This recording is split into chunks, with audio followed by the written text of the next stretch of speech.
Okay. We are. We're on. Yeah. Um, Hi guys, karibuni sana to another exciting episode of Fire Friday. I'm excited to be here. I have a nasty cold today, so you bear with me. Interestingly, I we bought some lousy masks, and they had a lot of bad smell. This industrial smell, uh, terrible. I think it's a lesson to me that when you make a product, don't make a product that will cause problems. Make a product that will help other people to sort out their problems. Okay? So let me pray. Lord, I thank you for this day. Thank you that you are a good God. Thank you for the session that we're about to start. I thank you for everyone who is watching us live and everyone else who will be watching us later on, wherever they may be around the world. I pray that, Father, you shall bless everyone. I pray that the lessons that we are going to learn together will be meaningful and they are going to impact our lives in every way. Thank you. In Jesus' name we pray. Amen.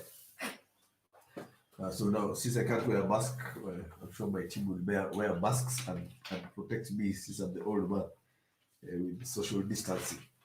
Wonderful. So, karibuni sana.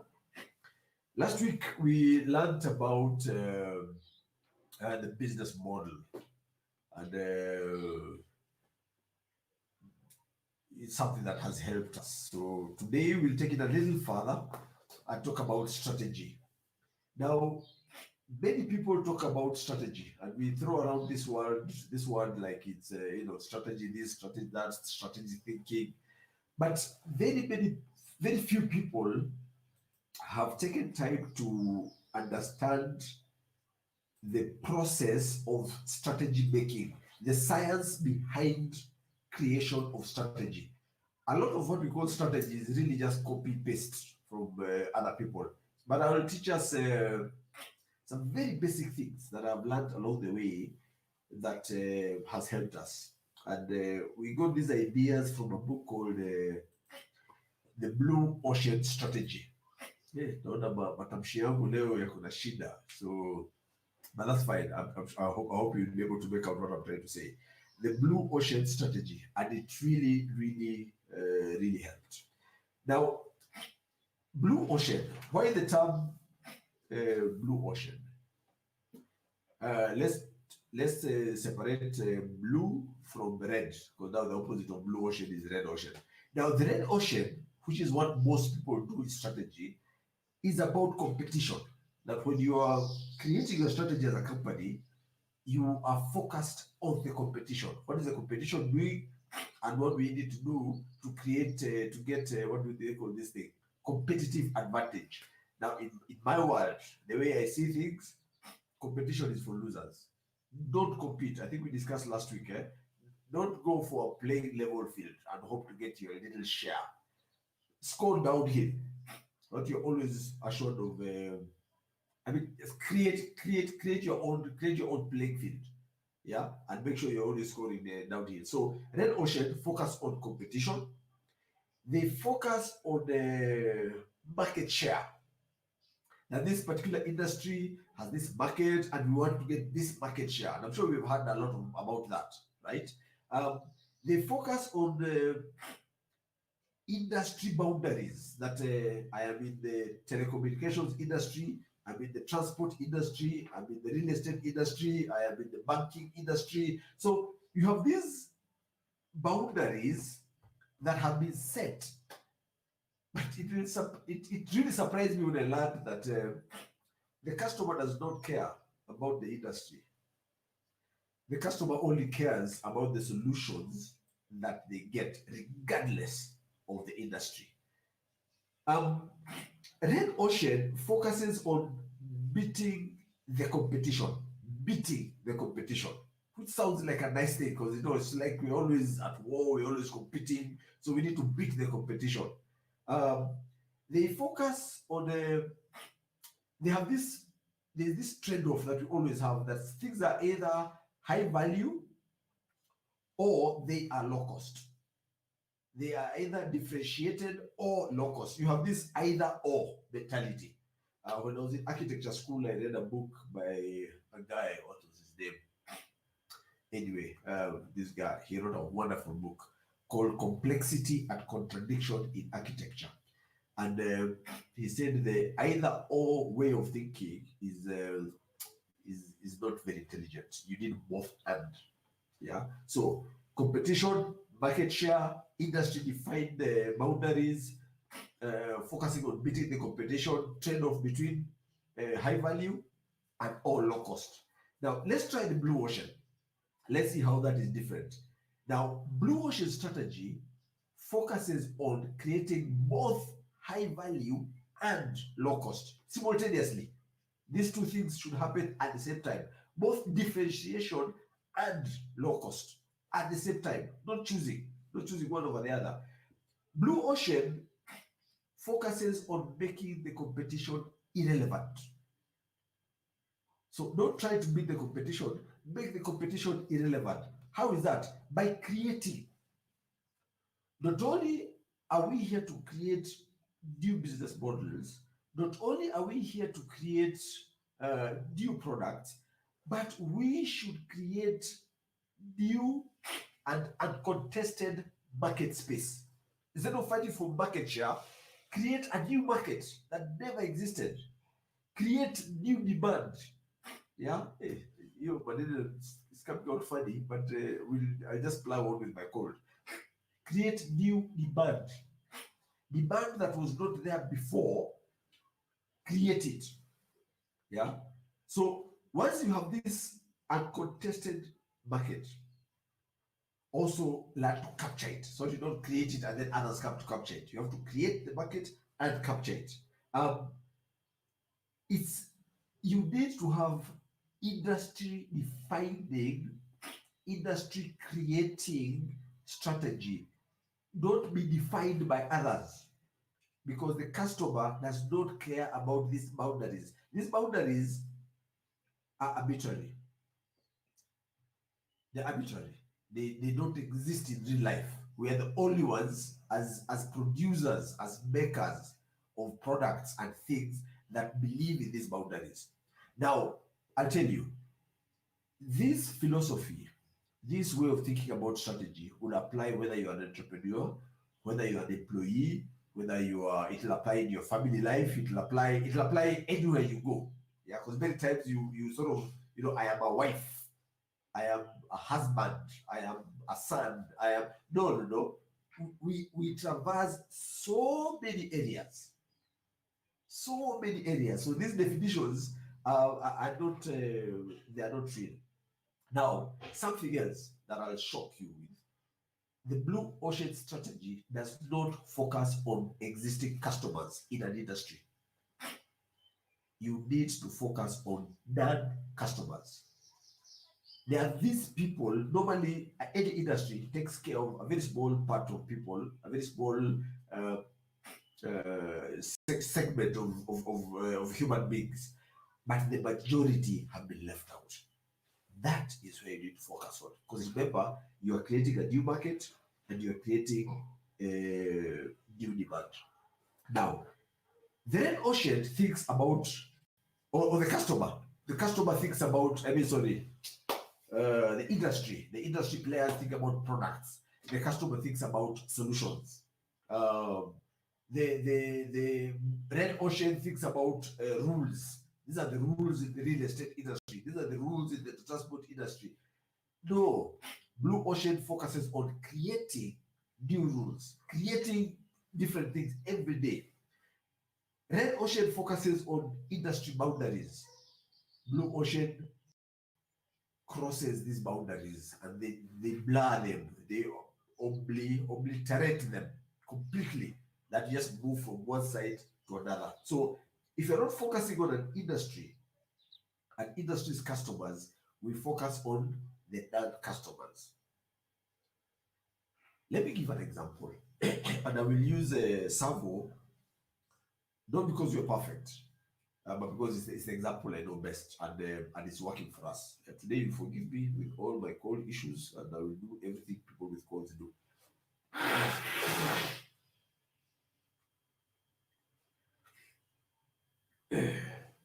My apologies. So at Savo, we, as I shared last week, we had to look for problems worth solving.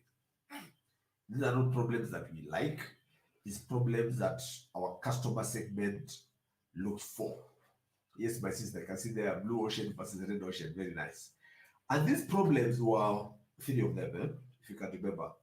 Financial security, we think we can solve that problem. We can solve the problem of in affordable investments and accessible financing. Now, if you think about these three problems, which industry do they fall in? Financial security, affordable investments, accessible financing. Now, the customer does not care which industry we're coming from. They just care that there are these problems and they want a solution for these problems. The industry does not matter. The industry does not matter at all. Yeah.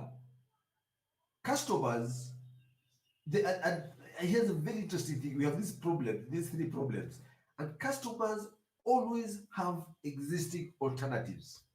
Now, if you're a parent, or if you're an entrepreneur, or if you are an employee in a company, always know that the customer you're targeting, and the customer you're targeting might not be the customer your industry is targeting. It could be another customer. And these people always have existing alternatives. Now, because of the way we have been trained about strategy or just general thinking, when I'm thinking, let me use now that Phyllis has made a comment. If you're thinking of water, Phyllis is in the water business. If you're thinking of water, the first thing that comes to your mind is another water company. How do I compete with another water company? Maybe that is not. Maybe that is not what you should be thinking about. I had this story, and I don't know whether it's true. In the late 80s or early 90s, some executive in Coca-Cola, having a strategy meeting, and in one of those meetings, somebody asked, who is the biggest competition to Coke? And one guy said, water. I think I hear the guy was fired. I need to verify that story, but I just don't know. I heard it and it just sounded very, very nice. So it did make sense then that the biggest competition to Coke was water. Yeah. But now they know it's not Pepsi, it is water, it's coffee, it's milk, it's any beverage that they're competing against. So if you're in the water business, who is what is the existing alternative to your customer? Again, are you really in the water business or are you in another business? Yeah. So we as Savo, after seeing these problems, the three problems that we have: financial security, affordable investments, and accessible financing, we went to our customers' existing alternatives, and we were very surprised. When it comes to the alternatives, we ask ourselves, is it other real estate companies? But we said, look, when our customers have these problems, they don't define them from a real estate perspective. Somebody just wants financial security, period. So when coming up with alternatives, we have to ask ourselves, what does our customers spend their money on? Where do our customers spend their money? Yeah. And we went to the Kenya National Bureau of Statistics. We didn't have to think too hard. National Bureau of Statistics. And this is what they told us. Our customer spends their money on five things. But I think before I get to five things, let me just talk about existing alternatives of other people first, then I'll come to ours. Think of this period, this COVID period, right? Airlines have been competing against airlines. Airlines have been competing against airlines. Who has replaced the airlines now? It is Zoom. Yeah, I think Skype has tried, WhatsApp has tried, but it is Zoom. So can you imagine? The airlines, many of them define themselves as the airline industry. And here comes a totally different app that just makes people meet virtually and communicate. Zoom. I used to have these FIRE, we used to call them FIRE workshops. Once a month, if I did say like once a quarter, then once a month, I would reach like 15, 20 people a meeting. It will cost us so much money. Yeah, kumbe there's YouTube and Facebook. Instead of thinking I need to have 15, 20 people in a hotel room or in our office, meeting, talking, we can have the conversation here. You understand? So the customer, you don't care how you meet me as long as we meet. That's all that matters. So why do I have to box myself in? Yeah. Now, as the newspapers were fighting against each other, is it Nation? Is it I don't know, Wall Street Journal? Is it Facebook comes? Boom. They have no editors. They have no columnists. They have no. They just but they're the biggest news outlet in the world. Yeah. As TV stations are busy competing with each other, boom, YouTube comes. The biggest TV station in the world. No news anchor, no nothing. Yeah.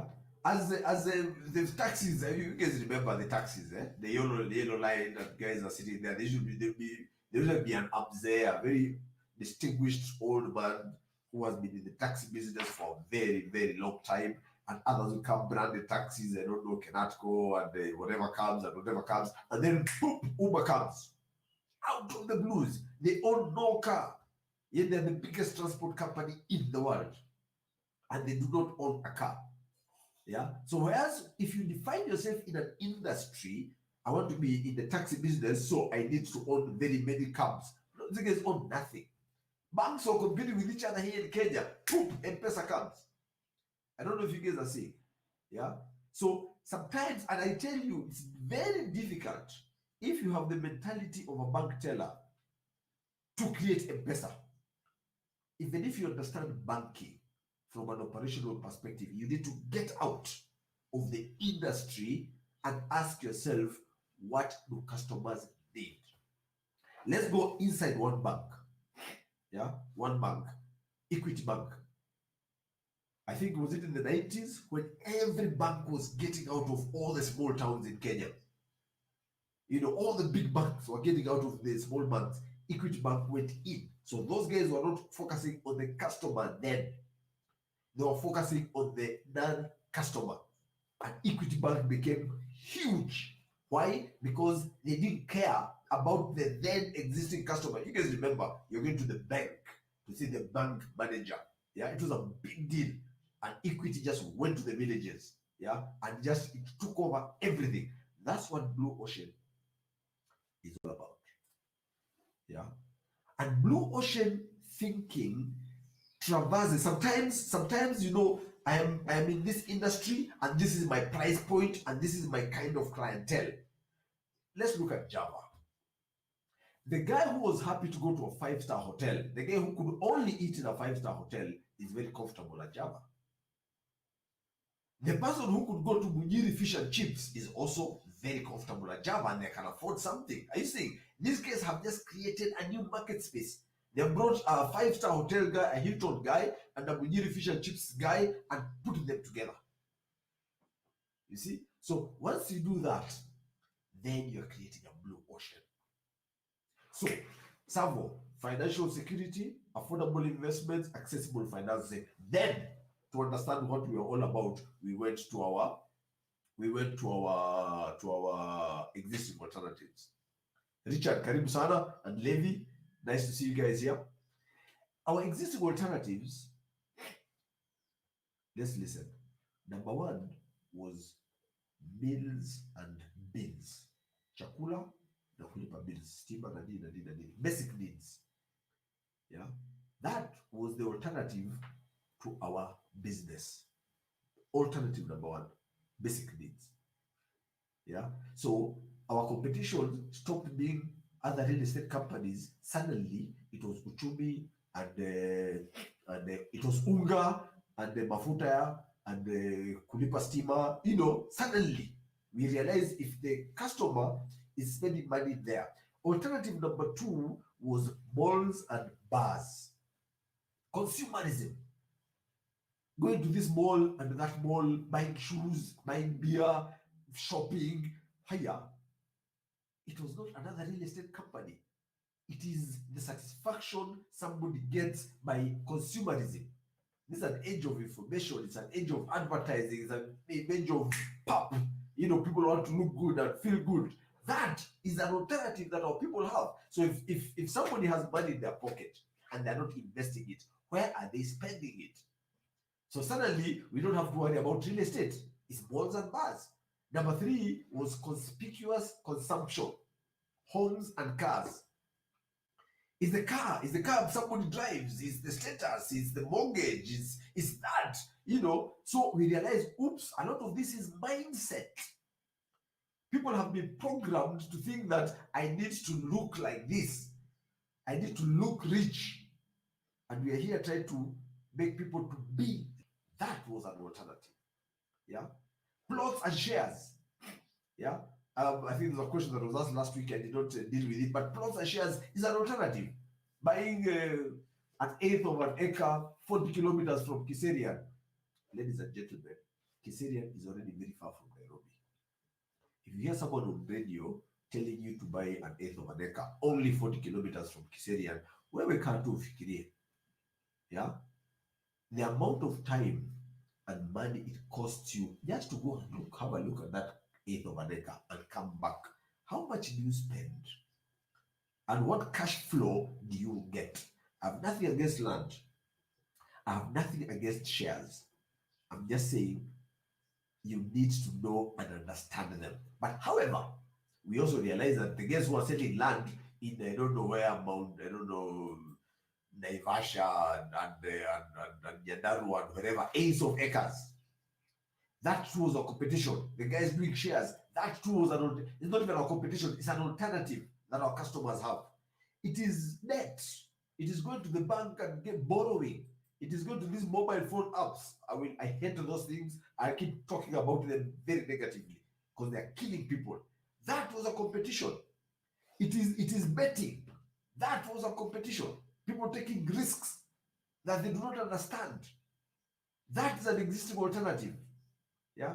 Some people are so afraid of risk now, they put their money in the bank and only in an insurance cover. That too is an existing alternative. Now we had to think like that.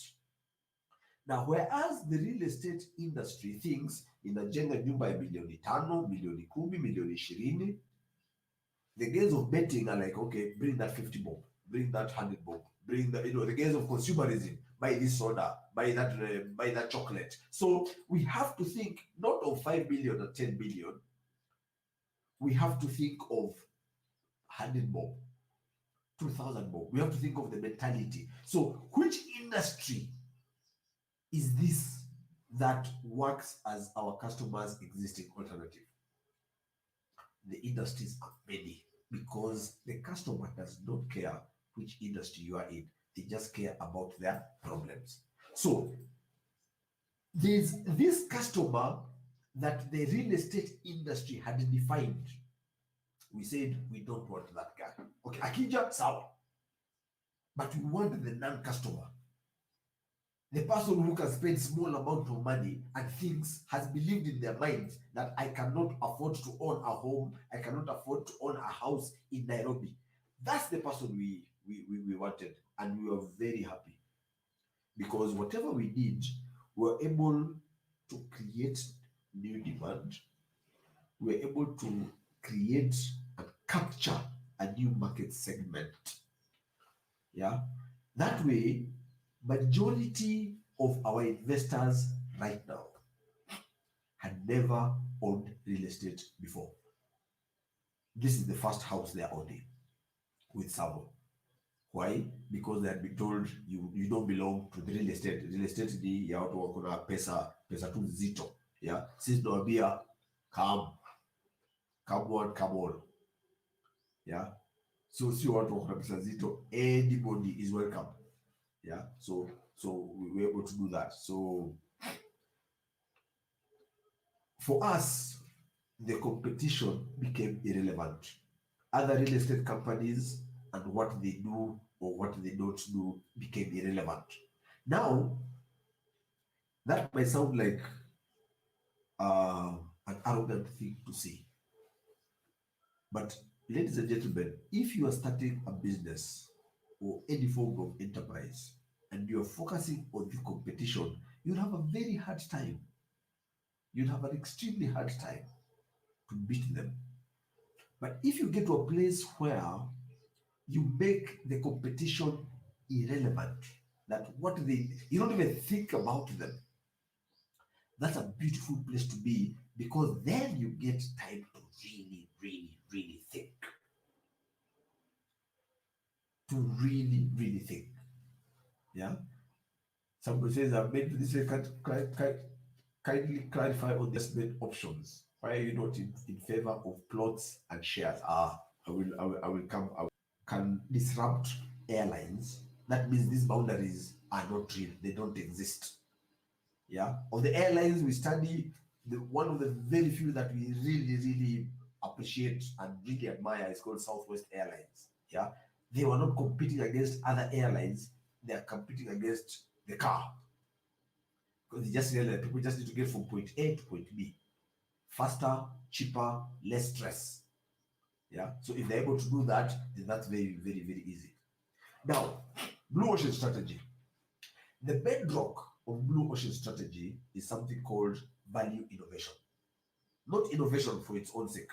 Innovation has its own dangers. If you look at, if you just study any businesses, the businesses that have innovated the most have not taken advantage of their innovation. So we find, I mean, smartphones, maybe Apple made it big, but they didn't invent it. Somebody else innovated on it. But I'm talking about value innovation. What is value innovation? Very quickly. Value innovation, in short, is more for less. More success, less stress. More value, low cost. Yeah. So if you're able to create something that gives you more for less, Red Ocean says the higher the value, the higher the cost. If you're looking for low cost, it needs to be cheap. No. I want you to think about the phone.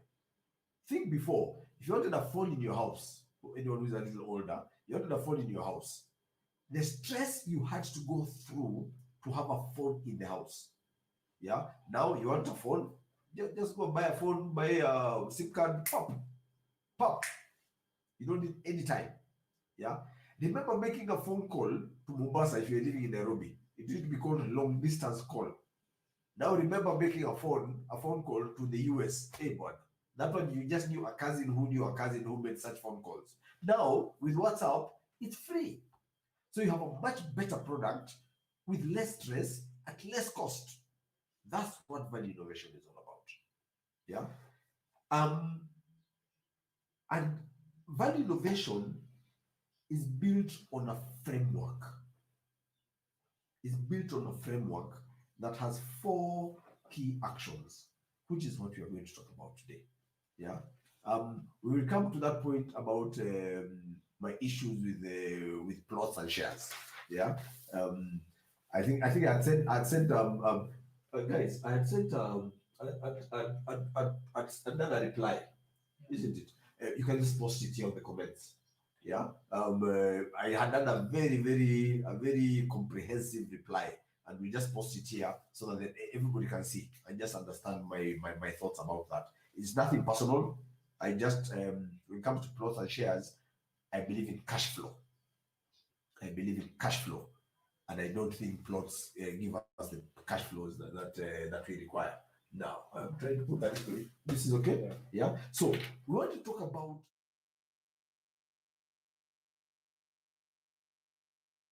4 action framework to create a blue ocean strategy, right?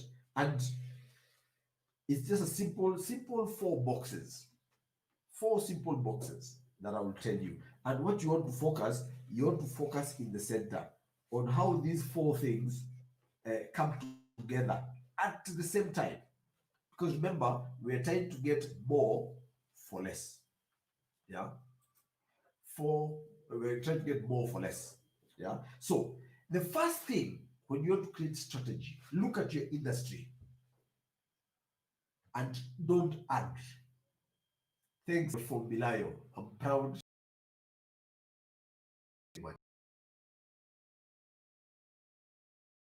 What eliminate? Think of what.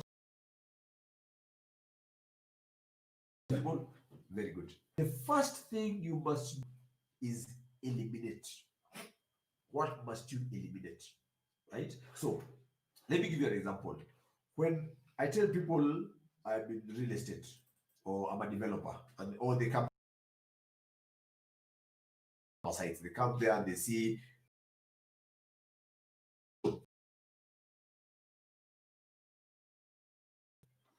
who is funding you, who's your financier, who's your bank, and our answer is we don't have.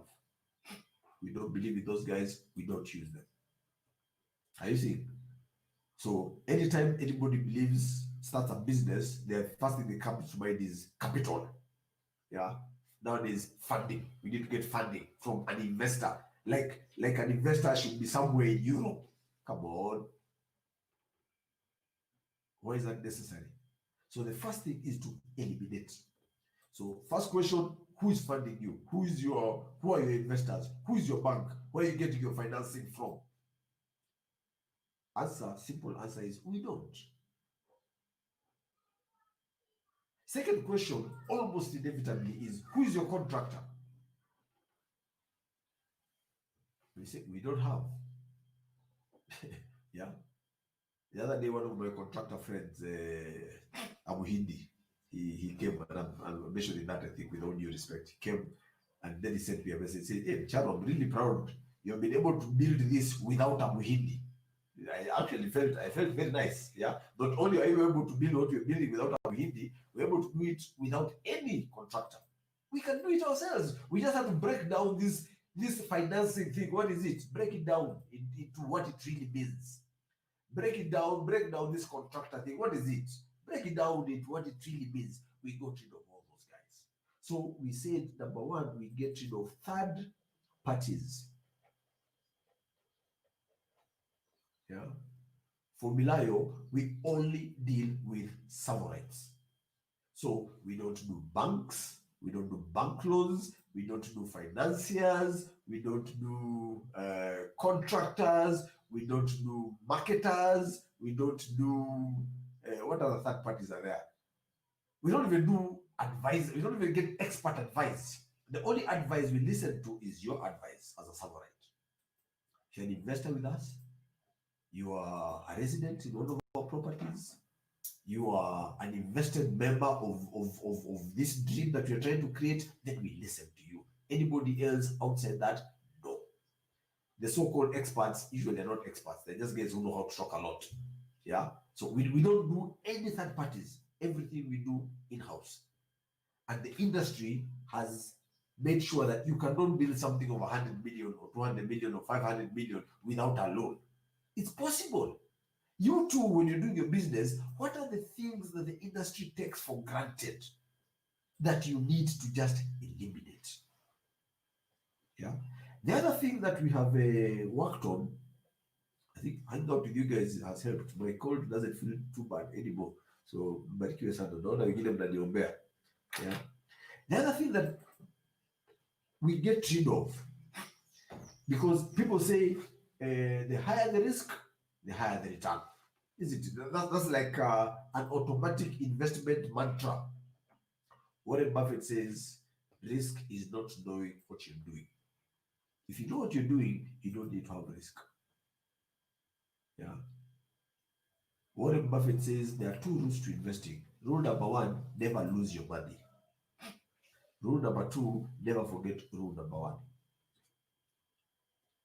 Warren Buffett says when you're crossing a river, never put 2 feet in at once. Jaribu moja kwanza, try with one, and then the other one can follow. So we have been able to eliminate risk. Yeah. So the entire business model, if you look at our purpose, it says low risk, high return. But we are going for no risk. So that the advantage we give and the guarantee we give all our investors is your money. the worst thing that can happen to you is we will give you back your money as you gave it to us. But you will never lose your money. And we're also at a place where we don't want the company to lose money. We are going through this COVID season, and we are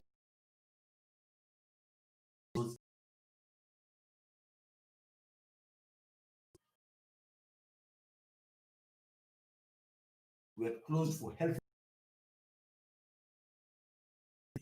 Yeah. Tony saying I invested in one, but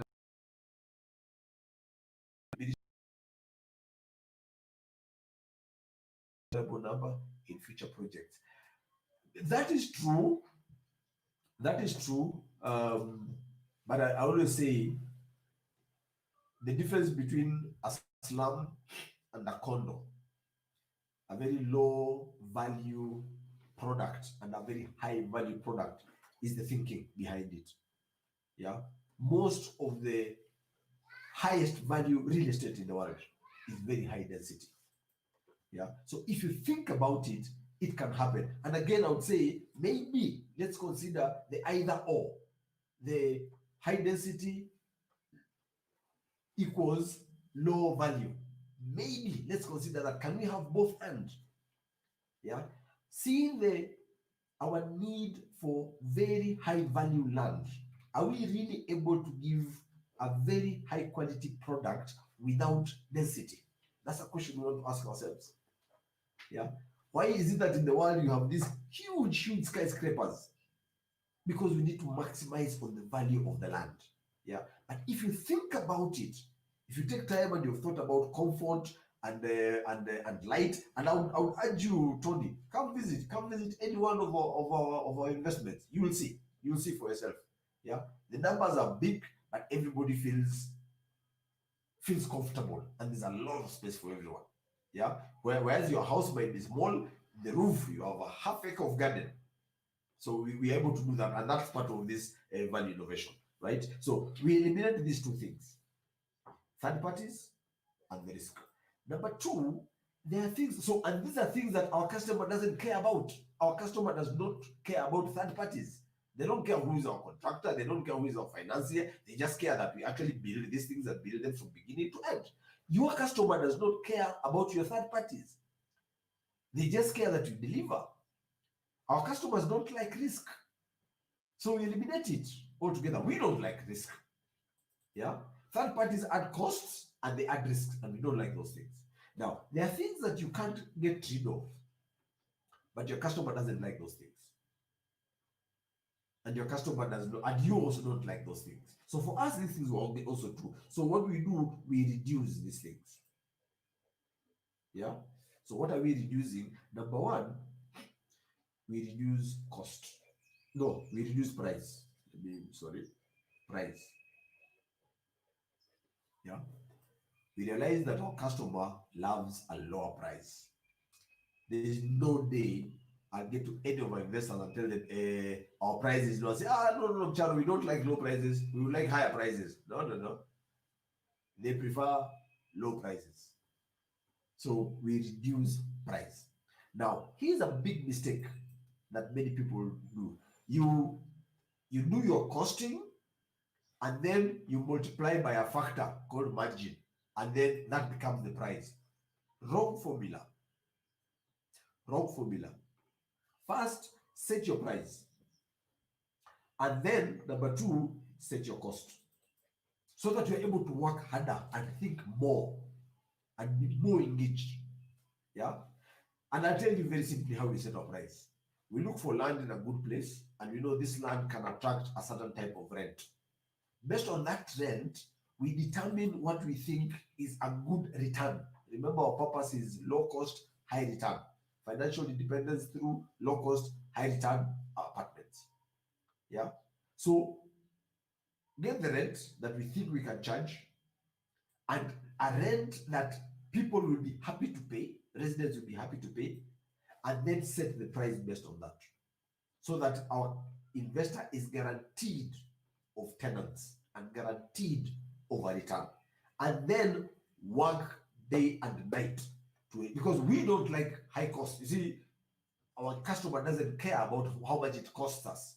So first, our customer cares about low prices. let's reduce that. Then we want to make profits, so we have to care about low cost. So we have to really, really work. But remember, the value has to still remain high. Even as we are lowering cost, we don't want to make it cheap. Yeah. So as we are doing this, so we have eliminated what we don't like. We have reduced the things that we must have, because we must charge something and we must spend something. Yeah. But we want to make this as low as possible. Number three, we raise. There are things that the industry does that we think we can raise well above industry standards. So even for you, there's the thing that your industry is doing, whatever those things are, you want to give, and those things are loved by your customer. Your customer loves those things, and they are good for your company. Raise them way above, way above. Yeah. Number one, affordable, amazing apartments. Affordable, amazing apartments. We can do this better than anyone else in this country. Actually, we can actually serve the Kenyan market probably better than anyone else in the world. And I'm saying that with quite some confidence. Yeah. This thing, remember, our problem, the problem we're trying to solve is affordable investments. That was a problem number two. So it has to be affordable. It has to be affordable. But affordable does not mean cheap. It needs to be amazing. The reason that all, if you go to our older, our completed projects, all our units have tenants. If one has moved out, it will be a week or two, we'll get someone else. If all our units have tenants, it is because they are amazing. The design, the service, the light, the temperature, the way we treat you, the amenities we give you, it just needs to be amazing. The beauty about architecture is the price of stone is the same, whether you're doing a bad building or a good building. The price of cement, the price of steel, the price of transport, the price of labor is the same, whether you're doing something amazing or something that is rubbish. So we use the human thought to improve the quality of stone to make an amazing thing. Excuse me. Thank you for bearing with me, guys. And we do apartments. Yeah. So there are people who do affordable apartments, but they're not very nice. Others do very luxurious. There's a word they use. This word is called, I see it usually in billboards. It's called opulence. We don't believe in opulence. Yeah. We don't believe in opulence. Yeah. So, but we think we can have it affordable and amazing. Yeah. And what is amazing? The service has to be good. The light has to be good. I mean, come and see one of our things. You actually see what we mean. Number two, now our residents like this thing. Our investors love this thing. Everybody wants to be associated with something that is amazing. Yeah. Thank you for Bilayo. And the price of stone is the same, whether you do amazing thing or mediocre one. Very, very good. Yeah. So our residents love this thing. We are proud to build this. Yeah. We are proud to build things that are amazing. Number two, we want to raise returns. We want to raise returns. Today morning, I was talking to one of our investors. She lives in Dubai. Saying, Chano, I've seen in your website, your Skywalk is giving 9.1% rental yield. Is that high enough? I told her, just go to the website, and I've challenged you guys, just go to Google and search average rental yields, residential rental yields. Yeah, you'll find there 3%, 4%, 5%. They tell you 6%, but immediately get to 6%, ask yourselves, is it guaranteed? Will there be tenants all the time to guarantee you that 6%? But our 9.1%, you will get. Yeah. So we want returns. We love high returns. Our investors love high returns. And what does it take to do high returns, just do something amazing. Yeah, think of the land, think about it, lower your cost, lower your price, the returns become good, right? Then finally, you need to create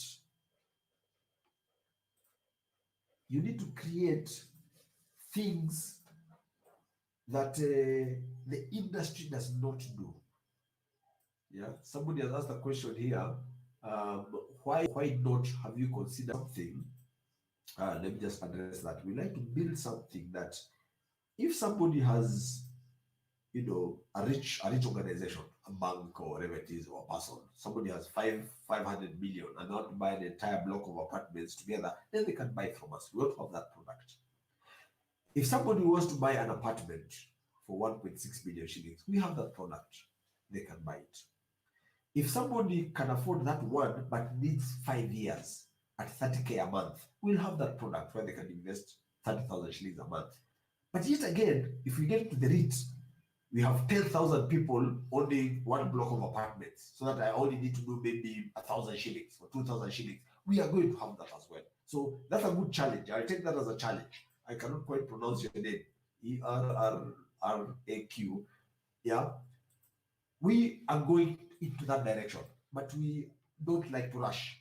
We want to study, we want to understand why have all REITs failed, why are people failing in that. So we want to go into that, but we'll go into it slowly. So in the years to come, you will see, you'll actually hear it from us. Yeah. But we hope that by the time we're doing it, it is something that is meaningful. It's not just a hype for the newspapers, but it is something that you're doing that is real. So what have we created? So you have to look at what is the industry not giving that you can give.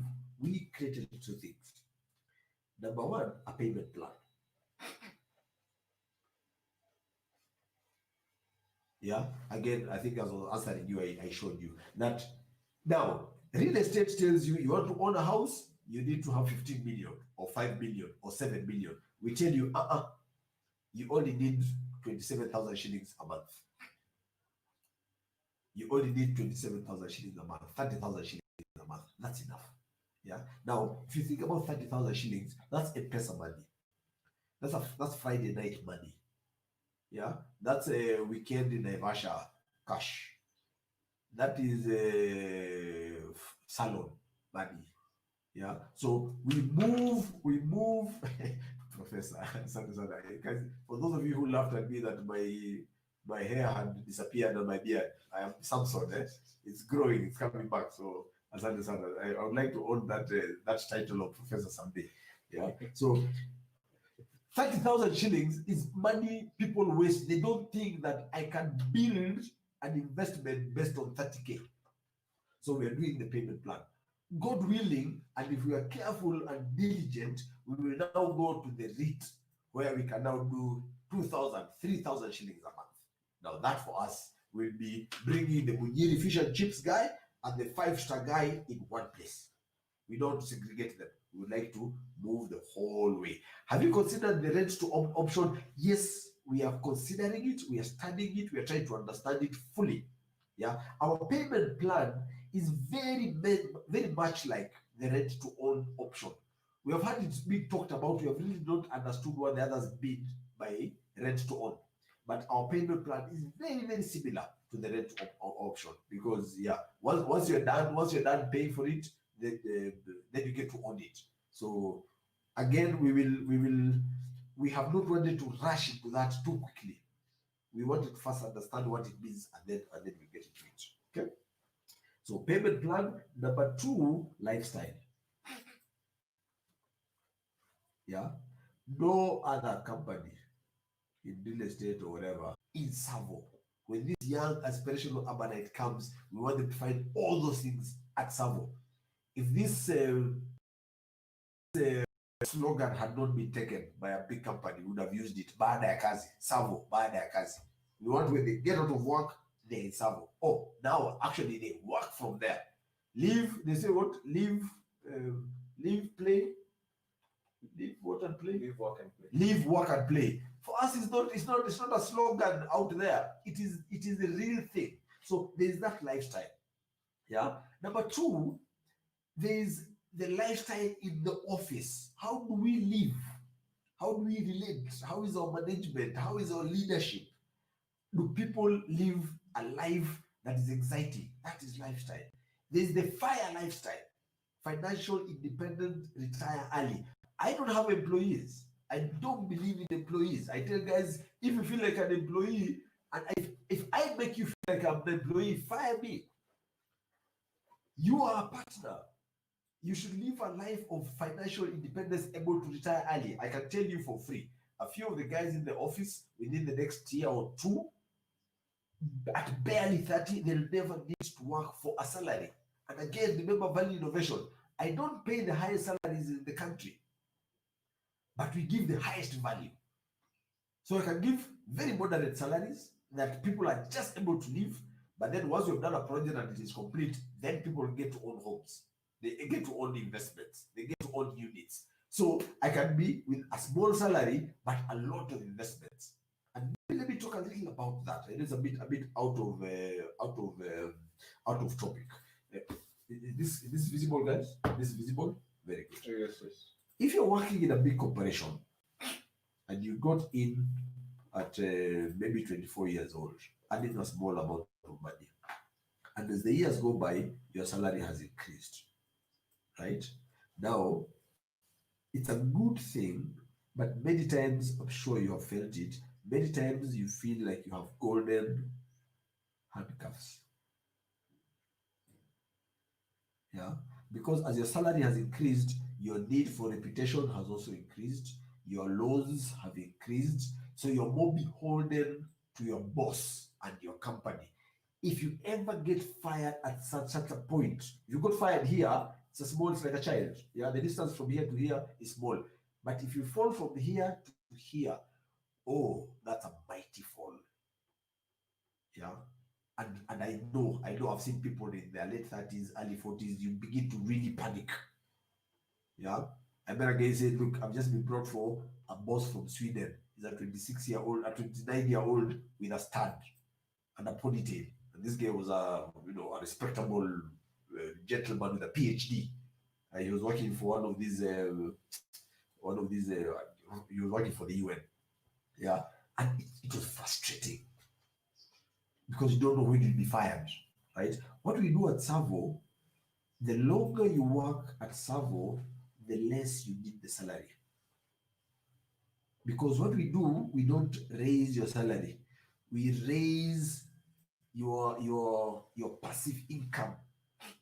We raise the number of units that you keep owning keeps increasing, meaning you don't need a salary. You can actually survive without a salary because your amount of rent goes up. You don't take loans. If you're working at Savo, you don't need to take loans. Yeah. So your need for the salary goes down. So you're actually more free. You can decide, do I want to quit? That for us is part of our value innovation. That is the lifestyle that we are trying to create. This fire lifestyle. So now that time is coming to a close. Eliminate what the industry takes for granted that your customer does not care about. Reduce what must be there but is a pain point to you. And you don't get a strategy consultant. They don't know this stuff. And you will not sort this stuff out on a weekend. And you've gone offsites, and you think a weekend will sort this out. No. This has to be your life as an entrepreneur. Now, as again I said, can I do this as a father? Yes. There are things all fathers do that I eliminate. There are things all fathers do that I reduce. There are things that fathers do that I have raised to another level. And there are things that fathers don't do that I have created. Can I do this as a husband? Yes, I can. Can you do this as an employee? Yes, you can. In our office, every department, every individual in every department has to have one of these. That the other people in your position around the country are doing these things. What are you going to eliminate? The thing that we have eliminated for all of us is employee mentality. Everybody has to remove that. Yeah. So can you imagine you have guys in the office who are working with you and they have all removed the employee mentality, and they have created what did you create? this thing is called the mindset, the monopoly mindset. Yeah, that we are not going to compete, we are going to dominate. So suddenly, instead of having 5 employees who are giving you stress, you have 5 partners, you have 5 entrepreneurs who are on fire. You have to eliminate the boss. You too, if you are somebody's boss, get out of the way. Why do you need to be the boss? Eliminate that employer mentality. Is a terrible thing. Humble yourself and be a partner and just see the wonders that will happen. Guys, I'm so happy. My throat feels much better. I'm sure I have sounded funny, but just hanging out with you has given me so much energy. Now, the problem with me is that I get more energy as time goes on, but I must be disciplined and stop at the 1 hour mark. I think I have to be sharp at 6 o'clock. So, thank you very much. God bless. Have a wonderful evening. And as I leave, we'll leave you with some with this account that we are doing for common bells. We'll leave you something very interesting. Just have a watch. God bless you. Have a wonderful weekend. Bye bye.